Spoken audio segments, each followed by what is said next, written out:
মেয়ের উপর হওয়া নারকীয় ঘটনার বিচার পাবেন, এমনটাই আশা আরজি করের তরুণী চিকিৎসকের বাবা মায়ের। স্বাস্থ্য ভবনের সামনে আন্দোলনকারীদের পাশে থাকতে গতকাল রাতে সেখানে যান নির্যাতিতার পরিবার।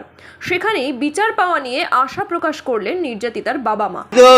প্রশাসনকে বলবো একটাই কথা, তাদের শুভবুদ্ধির উদয় হোক এবং সুষ্ঠু সমাধান করার রাস্তা করি। সুষ্ঠু সমাধান করার চেষ্টা কেউ করছে না। সুপ্রিম কোর্ট তাদের উপরে আমাদের 100% ভরসা আছে, সিবিআই এর উপরেও আমাদের ভরসা আছে। সিবিআই তার সঠিক রাস্তায় কাজ করছে, আদালত সব ব্যবস্থা আমাদের বিচার দেবে, আমরা অবশ্যই বিচার পাবো। প্রশাসন আশা করি শুভবুদ্ধি সম্পন্ন উদয় হবে এবং ছাত্রদের সঙ্গে সহযোগিতা করবে। স্বাস্থ্য দপ্তর যদি প্রশ্রয় না দিত, এইরকম ভাবে কলেজগুলোর এত অবনতি ঘটতো না। স্বাস্থ্য দপ্তর অবশ্যই প্রশ্রয় দিয়েছে যারা অন্যায় করে অপরাধীদের। সিবিআই আমাদের ভরসা আছে, তারা চেষ্টা চালাচ্ছে, ধৈর্য রাখছি, জানি এটা অনেক বড় লড়াই লড়তে হবে।